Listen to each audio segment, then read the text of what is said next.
my party, we're just getting started. A life is a dream or a nightmare scarring. Hand me a drink cause I think I'm going all in. Get me a shrink who can catch me when I'm falling. Cover up my scars, flip the handle.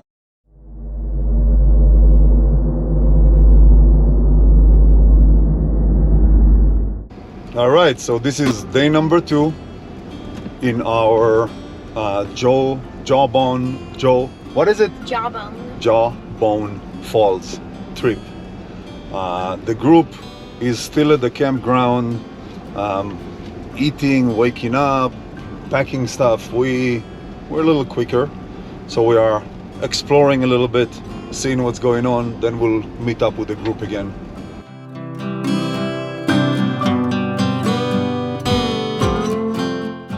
All right, so we explored a little bit, took some trails just to see what's in the area, and now we're gonna go back to meet up with the others. Let's hope that everybody is already packed up, but if not, we will see.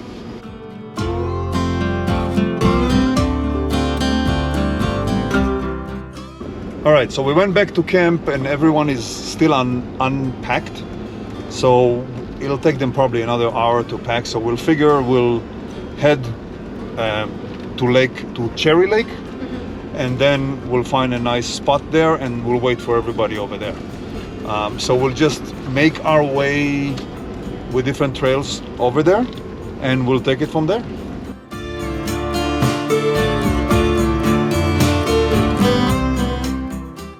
All right, so we just took a trail. There was a sign that says Upper Jawbone. I'm not sure what it means, but we are making our way to Cherry Lake. The trail here seems pretty simple, pretty good, but we'll see how it turns out.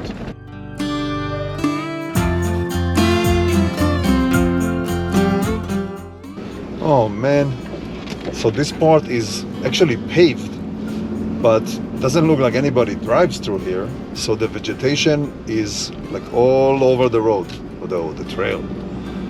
And oh man, this sound of screeching oh man, I don't know if you can hear it on camera, but oh, the paint job now, I'm probably gonna see aluminum when I get out of the truck.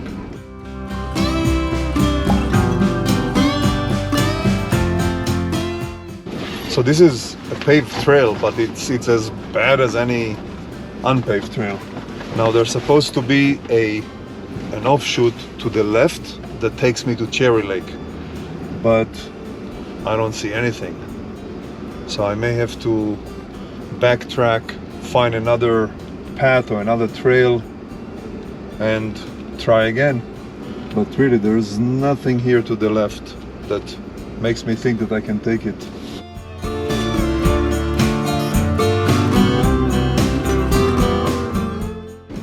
Okay, we found Cherry Lake, and I'm gonna go around a little bit, see if I can find a place or a spot that is the separate camping, meaning not an established campground, and see if there's access to the water, and maybe you can spend a few hours there and wait for the rest of the group.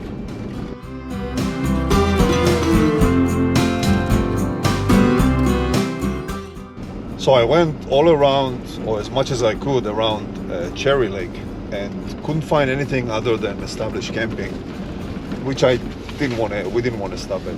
So we are now taking a trail toward Lake Eleanor and see if we get lucky there, if we can find access to water without too many people.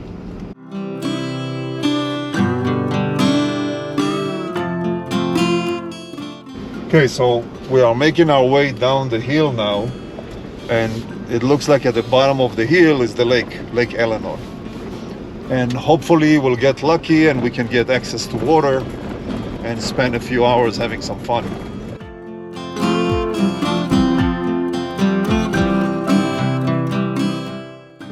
All right, so Eleanor Lake is a no-go. We took the trail to get there, and then there was a sign that this is a Yosemite National Park service, and there was a gate and we could go in. The lake itself was probably half a mile of walking, but it's 90 degrees outside, and with kids, not a good idea to walk half a mile. So we're making a U-turn and trying to find a spot near the boat launch in Cherry Lake to see if we can eat lunch.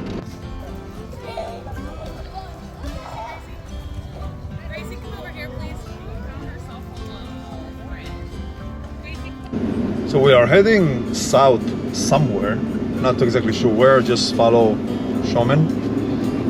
And we are on a paved road right now, but it's pretty nice, very scenic. And kind of snaking down the hill and nice scenery from both sides. So although it's not off-road, but still enjoyable.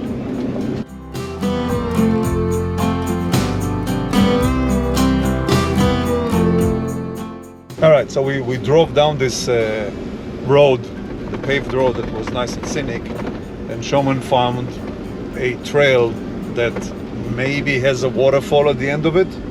So we are trying it and see if we get lucky. All right, we striked out. So we're making a U-turn and saw a spring on the map called Rockerbite Jack Spring, and we're gonna try that one. So this is exactly what overlanding adventure is. It's not always predictable. You don't always get to where you want to get, but that's part of the fun, is trying different things, striking out, trying again, until you find a cool spot or a cool trail.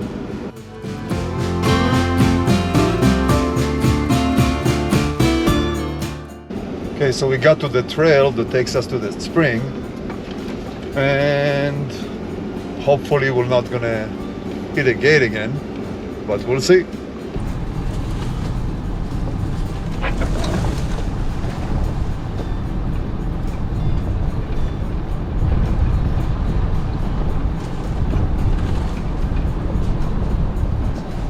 So we reached the spring, but it's more like a spit than a spring. So we figured we'll continue on a trail and maybe find a place to camp, maybe some shaded area. And in the meantime, just explore the woods here.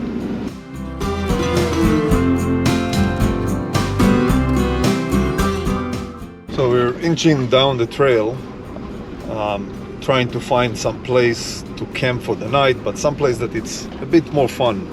Maybe water, maybe some shade. It's still early, it's still only 3:30, but this area is, it looks like it's not heavily explored, because the trails here look like they didn't have any traffic for a while. So I guess we are pioneers on these trails.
All right, so we were going down the hill and the trail become narrower and narrower, and there are boulders that I guess with the latest rain just slide down the hill and blocking the path, and we are going over them, or just went over one gigantic boulder.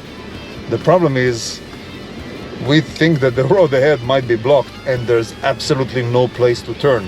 So we'll have to go in reverse over those crazy obstacles, which will most likely, I think we're just gonna have to stay here and live here for the rest of our lives. All right, so we tried to get to the river, couldn't. The trail just became too narrow, too many mudslides blocking, too many logs. So we had to reverse up some of the craziness that we came down with. And some of the craziness we came down was difficult to even go forward, and we had to reverse it. So if you're ever thinking about coming to this trail, if you have anything wider than a motorcycle, I recommend you don't come here. But anyway, we're going up the hill now, through some of the craziness that we came down from, but at least we're going forward and not reverse.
All right, we came to the camping spot that we saw earlier, and it's now 5:30, so that's a good time to call it a night.